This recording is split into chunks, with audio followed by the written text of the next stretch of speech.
श्री राम कृष्ण वचनामृत के अगले भाग को प्रारंभ करते हैं। श्री राम कृष्ण कहते हैं, अनेक शास्त्रों के ज्ञान से क्या होगा। भव नदी किस तरह पार की जाती है, यही जानना तो आवश्यक है। ईश्वर ही वस्तु है, बाकी सब अवस्तु हैं। लक्ष्य भेद के समय द्रोणाचार्य ने अर्जुन से पूछा था, तुम क्या देख रहे हो? क्या तुम इन राजाओं को देख रहे हो? अर्जुन ने कहा, नहीं। मुझे देख रहे हो? नहीं। पेड़ देख रहे हो? नहीं। पेड़ पर पक्षी देख रहे हो? नहीं। तो क्या देख रहे हो? बस पक्षी की आंख, जिसे मुझे भेदना है। जो केवल पक्षी की आंख देखता है, वही लक्ष्य भेद कर सकता है। जो देखता है ईश्वर ही वस्तु है, बाकी सब अवस्तु है, वही तो चतुर है। अन्य खबरों से हमें क्या काम। हनुमान जी ने कहा था, मैं तिथि नक्षत्र यह सब कुछ नहीं जानता, मैं तो बस श्री रामचंद्र जी का स्मरण किया करता हूं। श्री राम कृष्ण कहते हैं, अब तो केवल नर लीला अच्छी लगती है। नित्य और लीला।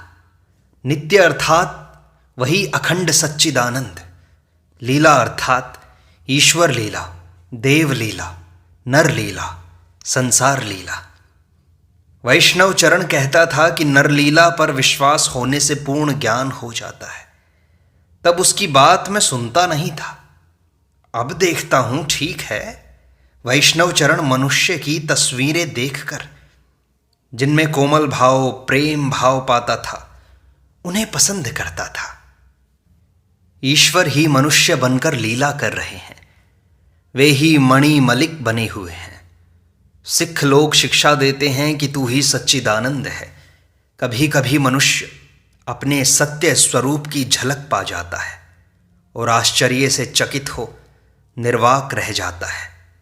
ऐसे समय में वह आनंद समुद्र में तैरने लगता है, एकाएक आत्मियों को देखकर जैसा होता है। अध्यात्म रामायण में वही बात है। नारद कहते हैं, हे राम, जितने पुरुष हैं सब तुम ही हो, और जितनी स्त्रियां हैं सब सीता हैं। रामलीला में जिन जिन लोगों ने भाग लिया था, उन्हें देखकर मुझे यही जान पड़ा कि इन सब रूपों में एकमात्र नारायण की ही सत्ता है। असल और नकल दोनों बराबर जान पड़े। एक भक्त कहते हैं, तकलीफ होने पर मैं क्यों अधीर हो जाता हूं। तब श्री राम कृष्ण कहते हैं, मुझे बच्चे के स्वभाव में रखा है मां ने। बालक का सब अवलंब मां पर रहता है। दासी का लड़का बाबू के लड़के से लड़ाई करते समय कहता है, मैं अपनी मां से कह दूंगा। राधा बाजार में मुझे फोटो उतरवाने के लिए ले गए थे। उस दिन राजेंद्र मित्र के घर जाने की बात थी। सुना था केशव सेन और दूसरे लोग भी जाएंगे। कुछ बातें कहने के लिए सोच रखी थी। राधा बाजार जाकर सब भूल गया। तब मैंने कहा, मां तू कहेगी, मैं भला क्या कहूँगा। मेरा ज्ञानियों जैसा स्वभाव नहीं है। ज्ञानी अपने को बड़ा देखता है, कहता है मुझे फिर रोग कैसे होगा। कुंवर सिंह ने कहा, आप अब भी देह की चिंता में रहते हैं। श्री राम कृष्ण कहते हैं, मेरा यह स्वभाव है। मेरी माँ सब जानती है। राजेंद्र मित्र के यहाँ माँ ही बातचीत करेंगी, वही बात होगी। सरस्वती के ज्ञान की एक किरण से 1000 पंडित दांत में उंगली दबा लेते हैं। भक्ति की अवस्था में, विज्ञानी की अवस्था में मुझे रखा है, इसलिए राखाल आदि से मजाक किया करता हूं। ज्ञानी की अवस्था में रखने से यह बात न होती। इस अवस्था में देखता हूं मां ही सब कुछ है, सब जगह उन्हीं को देखता हूं। काली मंडप में देखा, दुष्ट मनुष्य में भी एवं भागवत पंडित के भाई में भी मां का ही प्रकाश है। रामलाल की मां को डांटने के लिए गया तो सही, पर फिर हो न सका। देखा उन्हीं का एक रूप है। माँ को कुमारी के भीतर देखता हूं, इसलिए कुमारी पूजन करता हूं। मेरी स्त्री पैरों पर हाथ फेरती है, फिर मैं उसे नमस्कार करता हूं। तुम लोग मेरे पैर छूकर नमस्कार करते हो। हृदय अगर रहता तो किसकी मजाल थी जो मेरे पैरों में हाथ लगाता। वह किसी को पैर छूने ही नहीं देता। इस अवस्था में रखा है, इसीलिए नमस्कार के बदले नमस्कार करना पड़ता है।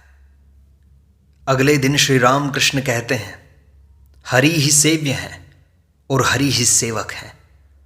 यह भावपूर्ण ज्ञान का लक्षण है। पहले नेति नेति करने पर ईश्वर ही सत्य है और सब मिथ्या है, यह बोध होता है। इसके बाद वह देखता है ईश्वर ही सब कुछ हुए हैं। ईश्वर ही माया, जीव, जगत सब हुए हैं। अनुलोम हो जाने पर फिर विलोम होता है, यह पुराणों का मत है। जैसे एक बेल में गूदा, बीज और उसका ऊपर का छिलका है। ऊपर का छिलका और बीज निकाल देने पर गूदा रह जाता है, परंतु बेल का वजन कितना था यह जानने की अगर इच्छा हुई तो ऊपर का छिलका और बीज के निकाल देने से काम बनेगा नहीं। इसी तरह जीव जगत को छोड़कर पहले सच्चिदानंद में जाया जाता है, फिर उन्हें प्राप्त कर लेने पर मनुष्य देखता है यह सब जीव जगत भी परमात्मा ही तो हुए हैं। जिस वस्तु का गूदा है उसका छिलका और बीज भी है, जैसे मट्ठे का मक्खन और मक्खन का मट्ठा। परंतु कोई कोई कह सकते हैं कि सच्चिदानंद इतने कड़े क्यों हो गए, इस पृथ्वी को दबाने से वह बड़ी कठिन जान पड़ती है। इसका उत्तर यह है कि शोणित और शुक्र तो इतना तरल पदार्थ है, परंतु उन्हीं से इतने मनुष्य, बड़े बड़े जीव तैयार हो रहे हैं। ईश्वर से सब कुछ हो सकता है। एक बार अखंड सच्चिदानंद तक पहुंचकर फिर वहां से उतरकर ये सब कुछ देखो। वे ही सब कुछ हुए हैं, संसार उनसे अलग नहीं है। गुरु के पास वेद पढ़कर श्री रामचंद्र जी को वैराग्य हो गया। उन्होंने कहा, संसार अगर स्वप्नवत है तो इसका त्याग करना ही उचित है।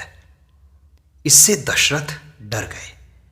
उन्होंने राम को समझाने के लिए गुरु वशिष्ठ को भेज दिया। वशिष्ठ ने कहा, राम, हमने सुना है तुम संसार छोड़ना चाहते हो। तुम हमें समझा दो कि संसार ईश्वर से अलग एक वस्तु है। यदि तुम समझा सको कि ईश्वर से संसार नहीं हुआ तो तुम इसे छोड़ सकते हो। राम तब चुप हो गए, कोई उत्तर न दे सके।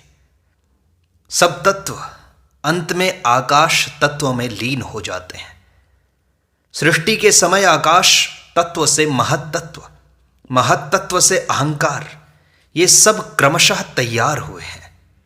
अनुलोम और विलोम, भक्त इन सबको मानते हैं। भक्त अखंड सच्चिदानंद को भी मानते हैं और जीव जगत को भी। परंतु योगी का मार्ग अलग है। वह परमात्मा में पहुंचकर फिर वहां से नहीं लौटता, उसी परमात्मा से युक्त हो जाता है। थोड़े के भीतर जो ईश्वर को देखता है उसे खंड ज्ञानी कहते हैं। वह सोचता है उसके परे और उनकी सत्ता नहीं है। भक्त 3 श्रेणी के होते हैं, अधम, मध्यम और उत्तम। अधम भक्त कहता है वे हैं ईश्वर, और ऐसा कहकर आकाश की ओर उंगली उठा देता है। मध्यम भक्त कहता है वे हृदय में अंतर्यामी के रूप में विराजमान हैं। उत्तम भक्त कहता है वे ही यह सब हुए हैं जो कुछ मैं देख रहा हूं। सब उन्हीं के एक एक रूप हैं। नरेंद्र पहले मजाक करके कहता था, अगर वे ही सब कुछ हुए हैं तो ईश्वर लोटा भी है और थाली भी। परंतु उनके दर्शन होने पर सब संशय दूर हो जाते हैं। सुनना एक बात है और देखना दूसरी बात। सुनने से 16 आने विश्वास नहीं होता। साक्षात्कार हो जाने पर फिर विश्वास में कुछ बाकी नहीं रह जाता। ईश्वर दर्शन करने पर कर्मों का त्याग हो जाता है। इसी तरह मेरी पूजा बंद हो गई। खाली मंदिर में पूजा करता था, एकाएक माँ ने दिखाया सब चिन्मय है। पूजा की चीज़ें, वेदी, मंदिर की चौखट, सब चिन्मय है। मनुष्य, जीव, वस्तु सब चिन्मय है। तब पागल की तरह चारों ओर फूल फेंकने लगा। जो कुछ दृष्टि में आता उसी की पूजा करने लगा। एक दिन पूजा करते समय शिवजी के मस्तक पर चंदन लगा रहा था। उसी समय दिखलाया, यह विराट मूर्ति, यह विश्व ही शिव है। तब शिवलिंग तैयार करके पूजा करना बंद हो गया। मैं फूल तोड़ रहा था, उसी समय मुझे दिखलाया, फूल के पेड़, फूल के एक एक गुच्छे हो गए हैं। एक भक्त कहता है, आहा, ईश्वर की रचना कैसी सुंदर है। श्री रामकृष्ण कहते हैं, नहीं जी, आंखों के आगे पेड़ एकाएक फूल के गुच्छे बन गए। यह सब कुछ केवल मेरा मानसिक भाव ही नहीं था। दिखा दिया, एक एक फूल का पेड़ एक एक गुच्छा है और उस विराट मूर्ति के सिर पर शोभायमान हो रहा है। उसी दिन से फूल तोड़ना बंद हो गया मेरा। आदमी को भी मैं उसी रूप में देखता हूं, मानो वे ही मनुष्य के आकार में झूम झूम कर टहल रहे हैं। मानो तरंग पर एक तकिया बह रहा है, इधर उधर हिलता हुआ चला जा रहा है। लहर के लगने पर कभी ऊंचा चढ़ जाता है और फिर लहर के साथ साथ नीचे हो जाता है। शरीर 2 दिन के लिए है, वही ईश्वर सत्य है। शरीर तो अभी अभी है, अभी अभी नहीं है। बहुत दिन हुए जब पेट की बीमारी से बड़ी तकलीफ मिल रही थी। हृदय ने कहा, माँ से एक बार कहते क्यों नहीं, जिससे अच्छे हो जाओ। रोगी के लिए मुझे कहते हुए बड़ी लज्जा लगी। मैंने कहा, माँ, सोसाइटी में मैंने एक आदमी का अस्थिपंजर देखा था, तारों से जोड़कर आदमी के आकार का बनाया गया था। माँ, बस केवल उतना ही इस शरीर को रहने दो, इससे अधिक मैं नहीं चाहता। मैं तुम्हारा नाम लेता रहूं, तुम्हारे गुण कीर्तन करता रहूं, उतना ही अच्छा है। बचने की इच्छा क्यों है? जब रावण मारा गया तब राम और लक्ष्मण लंका के भीतर गए, जहां रावण रहता था। वहां जाकर देखा, उन्हें देख रावण की मां निक्षा भाग रही थी। इससे लक्ष्मण को बड़ा आश्चर्य हुआ। उन्होंने राम से कहा, भाई, जिसके वंश में अब कोई भी नहीं रह गया, उसे भी शरीर की इतनी ममता है। राम ने निक्षा को अपने पास बुलाकर कहा, तुम डरो मत, पर यह तो बतलाओ कि तुम भाग क्यों रही थी। निक्षा ने कहा, राम, मैं इसलिए नहीं भागी कि मुझे देह की प्रीति है। नहीं, मैं बची थी, इसीलिए तो तुम्हारी इतनी लीलाएं देखी। यदि और भी कुछ दिन बची रहूंगी तो तुम्हारी ओर न जाने कितनी लीलाएं देखूंगी। इसीलिए मुझे बचने की लालसा है। वासना के बिना रहे शरीर धारण नहीं हो सकता। मुझे भी 1-2 इच्छाएं थी। मैंने कहा था, माँ, कामिनी कांचन त्यागियों का संग मुझे दे दो और ज्ञानी और भक्तों का सत्संग करूंगा। अतएव कुछ शक्ति भी दे दो, जिससे कुछ चल सकूं, यहां वहां जा सकूं। परंतु उसने चलने की शक्ति नहीं दी। भक्त ने कहा, साध मिटी? श्री रामकृष्ण ने कहा, अभी तो कुछ बाकी है। शरीर तो 2 दिन के लिए है। हाथ जब टूट गया तब मां से मैंने कहा, मां, बहुत दर्द हो रहा है। तब उसने दिखाया, गाड़ी है और उसका इंजीनियर है। गाड़ी के पुर्जे कहीं कहीं खुल गए थे।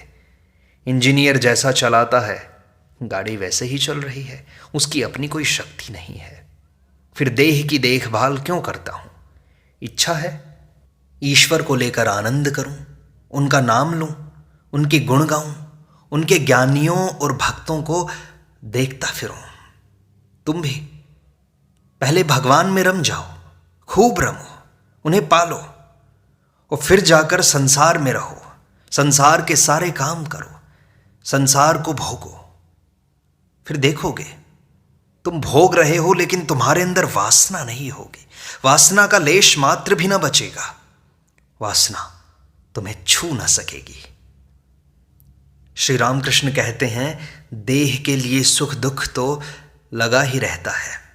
देखो ना, नरेंद्र के पिता का देहांत हो गया, घर वाले सब बड़ी तकलीफ पा रहे हैं, परंतु कोई उपाय नहीं हो रहा है। वे कभी सुख में रहते हैं, कभी दुख में। भक्त कहते हैं जी नरेंद्र पर ईश्वर की दया होगी। श्री रामकृष्ण कहते हैं कब होगी? काशी में अन्नपूर्णा के यहाँ कोई भूखा नहीं रहता, परंतु किसी किसी को शाम तक बैठा रहना पड़ता है। तब नरेंद्र वहीं बैठे थे। नरेंद्र कहते हैं मैं नास्तिकवाद पढ़ रहा हूं अभी। श्री रामकृष्ण कहते हैं दो हैं, अस्ति और नास्ति। अस्ति को ही क्यों नहीं ले लेते? सुरेंद्र ने कहा ईश्वर तो बड़े न्यायी हैं, वे क्या भक्त की देखभाल न करेंगे? श्री रामकृष्ण ने कहा शास्त्रों में है, पूर्व जन्म में जो लोग दान आदि करते हैं उन्हीं को धन मिलता है, परंतु यह बात संसार उनकी माया है, यह सत्य है। माया के राज्य में बड़ा गोलमाल है, कुछ समझ में नहीं आता। ईश्वर का काम कुछ समझा नहीं जाता। भीष्मदेव शरसैया पर लेटे हुए थे। पांडव उन्हें देखने गए, साथ में श्री कृष्ण भी थे। आए तो थोड़ी देर बाद उन्होंने देखा भीष्म रो रहे थे। पांडवों ने श्री कृष्ण से कहा कृष्ण, बड़े आश्चर्य की बात है, पितामह अष्टवसुओं में से एक हैं, उनकी तरह ज्ञानी देखने में नहीं आते, परंतु ये भी मृत्यु के समय माया में पड़कर रो रहे हैं। श्री कृष्ण ने कहा भीष्म इसलिए नहीं रो रहे हैं, इसका कारण उन्हीं से पूछो। पूछने पर भीष्म ने कहा कृष्ण, ईश्वर के कार्य कुछ समझ न सका। मैं इसलिए रो रहा हूं कि जिनके साथ साथ साक्षात नारायण घूम रहे हैं, उन पांडवों की विपत्ति का भी अंत नहीं होता। यह बात जब मैं सोचता हूं तब यही निश्चय होता है कि उनके कार्य का कुछ भी अंश समझ में नहीं आ सकता। मुझे उन्होंने दिखलाया था जिन्हें वेदों में शुद्धात्मा कहा है, वह एक परमात्मा अटल सुमेरुवत निर्लिप्त तथा सुख और दुख से अलग है। उनकी माया के कार्यों में बड़ी जटिलता है। किसके बाद क्या होगा कुछ कहा नहीं जा सकता। सुरेंद्र कहते हैं और पूर्व जन्म में कुछ दान आदि करने से इस जन्म में धन प्राप्त होता है, तो हमें दान आदि करना चाहिए क्या? श्री रामकृष्ण कहते हैं जिसके पास धन है उसे दान करना चाहिए। जय गोपाल सेन के पास धन है, उसे दान करना चाहिए। वह नहीं करता, यह उसके लिए निंदा की बात है। धन के रहने पर भी कोई कोई बड़े हिसाबी हो जाते हैं, परंतु इसका क्या ठिकाना कि वह धन किसके हिस्से में पड़ जाएगा। श्री रामकृष्ण के हाथ में बैंडेज बंधा हुआ है। रेलिंग के किनारे गिरकर उनका हाथ टूट गया है। उस समय भाव में विभोर हो गए थे। हाल ही में हाथ टूटा है, निरंतर पीड़ा बनी रहती है, परंतु इस स्थिति में भी वे प्रायः समाधि मग्न रहते हैं और भक्तों के साथ गंभीर तत्वों की बातें करते हैं। एक दिन कष्ट से रो रहे हैं, उसी समय समाधि मग्न हो गए।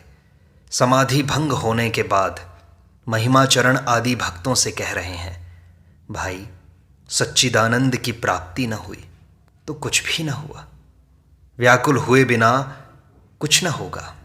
मैं रो रो कर पुकारता था और कहता था हे दीनानाथ, मेरा साधन भजन कुछ भी नहीं है, पर मुझे दर्शन तो देना होगा आपको। अगले दिन श्री रामकृष्ण भक्तों के प्रति हंसते हुए कहते हैं हाँ, वहां जाने पर एक लाभ अवश्य होता है। ये सब सोने की चीजें, राजा महाराजाओं की चीजें देखकर बिल्कुल क्षुद्र सी मालूम पड़ती हैं। यह भी बड़ा लाभ है। भगवान और उनका ऐश्वर्य ऐश्वर्य 2 दिन के लिए है, भगवान ही सत्य है। जादूगर और उसका जादू। जादू देखकर सभी लोग विस्मित हो जाते हैं, परंतु सब झूठा है, जादूगर ही सत्य है। मालिक और उसका बगीचा। बगीचा देखकर बगीचे के मालिक की खोज करनी चाहिए। मणिमल्लिक श्री राम कृष्ण के प्रति कहते हैं, देखो प्रदर्शनी में कितनी बड़ी बिजली की बत्ती लगाई है। उस बत्ती को देखकर हमें लगता है कि वे भगवान कितने बड़े हैं जिन्होंने बिजली की बत्ती बनाई है। श्री राम कृष्ण कहते हैं, एक और मत है, वे ही ये सब कुछ बने हुए हैं। फिर जो कह रहा है वह भी वे ही हैं, ईश्वर, माया, जीव, जगत। श्री राम कृष्ण अगले दिन कहते हैं, योग का मार्ग भी अच्छा है, परंतु योग में विघ्न है कामिनी कांचन। यह मन शुद्ध होने पर योग होता है। मन का निवास है कपाल में, आज्ञा चक्र में, परंतु दृष्टि रहती है गुदा, नाभि और लिंग में, अर्थात कामिनी और कांचन में। साधना करने पर उस मन की ऊपर की ओर दृष्टि होती है। कौन सी साधना करने पर मन की दृष्टि ऊपर की ओर होती है? तो कहता हूं कि सदा साधु पुरुषों का संग करने से ये सब जाना जा सकता है। ऋषिगण सदा या तो निर्जन में या साधुओं के संग में रहा करते थे, इसीलिए उन्होंने बिना क्लेश के ही कामिनी कांचन का त्याग कर ईश्वर में मन लगा लिया था। निंदा भय कुछ भी नहीं है। त्याग करना हो तो ईश्वर से पुरस्कार के लिए प्रार्थना करनी चाहिए। जो मिथ्या जचे उसका उसी समय त्याग करना उचित है। ऋषियों का यह पुरस्कार है। इसी पुरस्कार के द्वारा ऋषियों ने इंद्रियों पर विजय प्राप्त की थी। कछुआ अगर हाथ पैर भीतर समेट ले तो टुकड़े टुकड़े कर डालने पर भी वह हाथ पैर नहीं निकालेगा। विषयी लोग कपटी होते हैं, सरल नहीं होते। मुख से कुछ कहते हैं, वे कहते हैं कि ईश्वर से प्रेम करता हूं, परंतु उनका विषयों में जितना आकर्षण है तथा कामिनी कांचन में जितना प्रेम रहता है उसका एक अंश भी ईश्वर की ओर नहीं रहता, परंतु मुख से कहते हैं कि ईश्वर से प्रेम करता हूं। इसलिए सरल बनो, सहज बनो, कामिनी कांचन का त्याग छोड़ दो। ये छोड़ोगे तो भगवान में मन लगेगा, भगवान में रम जाओगे। भगवान में रमने के बाद फिर संसार में आओगे, सारे काम करोगे तो फिर भी वासना तुम्हें छू न सकेगी। वासना से निर्लिप्त रहोगे, निर्लिप्त रहोगे। इस प्रकार श्री राम कृष्ण वचनामृत का यह भाग संपूर्णता को प्राप्त होता है। शेष अगले अंक में।